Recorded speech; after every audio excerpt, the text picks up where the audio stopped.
Hey everyone, Rascal here. And Mama, welcome to our Paws on Netflix podcast. And today we're covering the second Doraemon movie, just simply called Stand By Me, Doraemon 2. They didn't really have to think too hard on the title. Now, this movie seems like it was based on an original idea. It's not a compilation like the first movie. Mm-hmm. Still showing the life of Nobita, a young boy who must change the course of his life again for the better. Again. And he travels to the future to straighten his future self so his past self can get to his future self, and he happens to see his grandma as well. Yes. If you can follow all of that, then continue on. And before we start, be sure to like, subscribe, and click the notification bell to get updates on future podcasts and Walter Paz videos. Yes, and be sure to follow us on Instagram, Pinterest, and Twitter under Paws On Animation. And feel free to share this podcast. We appreciate you so much. Yes. So, you're welcome to correct us if we're wrong, but it feels like this is not something from the manga unless they decide to just jump a little forward into the story, because in here it's one whole plot instead of trying to compilate a lot of the events into one movie and have it look like one story. And it was really an odd story because when we last saw him in the movie, we thought he'd gotten himself together. Right. And then in this one, it's like he's back. He retrogressed. Yes. He retrogressed, and he was back being goofy and unsure of himself, and he was no longer headed forward, and he was goofing off and just messing up, and we were kind of confused because we thought with the first movie he was on the right track. And yes, I know people go forward and back, but he seemed to have gone back, way back. Yes, and it was really distracting because it's like he had to go through the same development all over again. And they acknowledge that the first movie happened, of course, with Doraemon staying, and they acknowledge that he's already met his future self once before. But now it seems like the concern about that, there really isn't one. And they try to just play this off as something humorous, and it's not. It tries way too hard throughout the whole time to just be a laugh-out-loud, goofy movie, when the other one at least had a blending of scenarios and themes to it.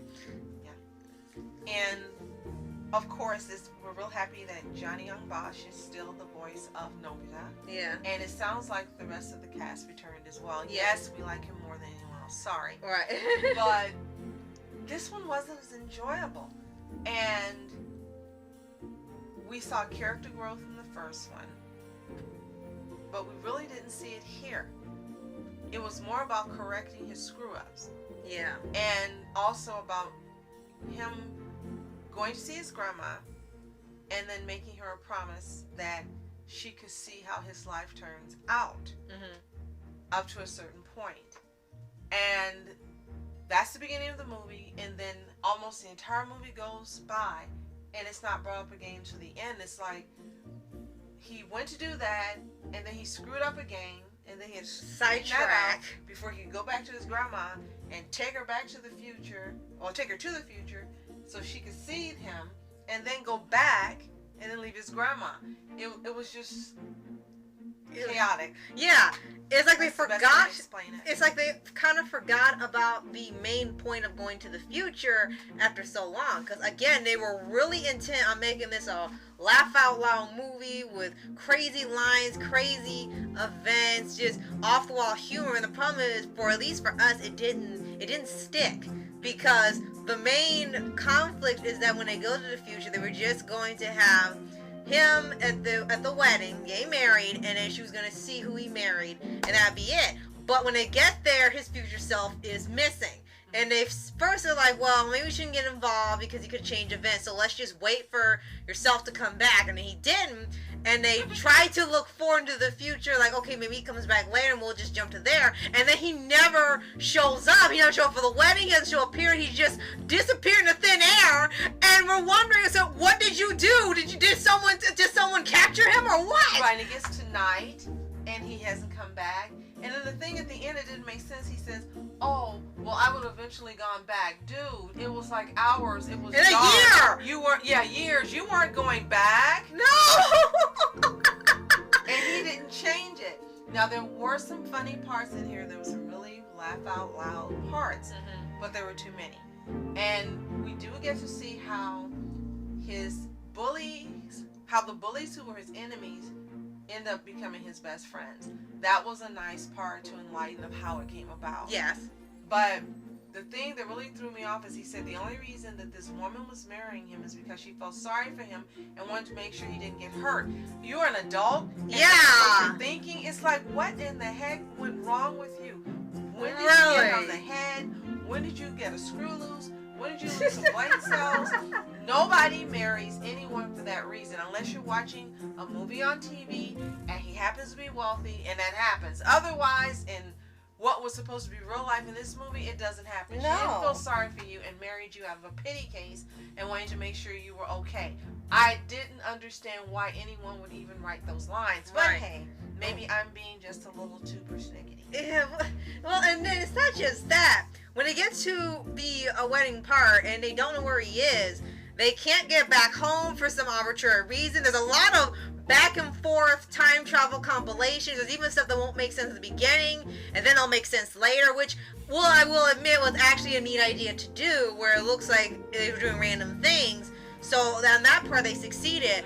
But when they have this part with the wedding, they have him like age up temporarily or switch bodies or something they did, and have the 12-year-old version pretend to be an adult and go ahead and get married to take the place so there wouldn't be any compilations, and it was really confusing because he acted like a kid. Yeah, it was both. It's a compilation and a complication.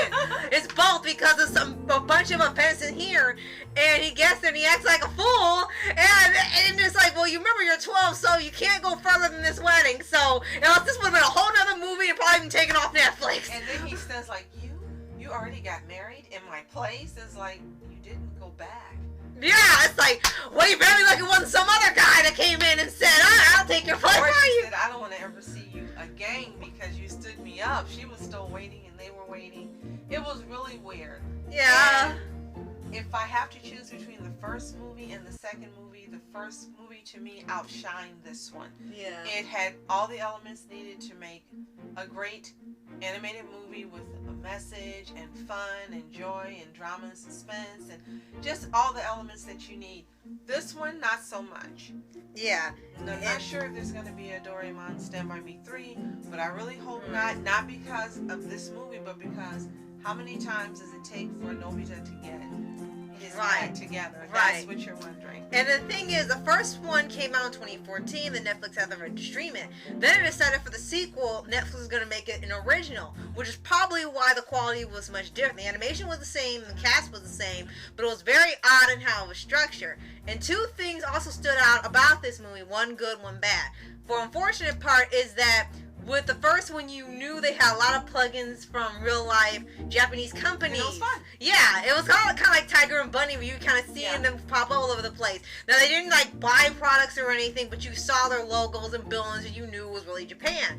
But with this movie, they had only a couple that recognizable company names, and the rest were either made up or non-existent, or if they are real, you won't know who they are. So it was very odd to see that, so it didn't feel like it was in this world anymore. It was just in another world where the time travel and the weird inventions and all that, and these fake names that they like to do parodies of real companies.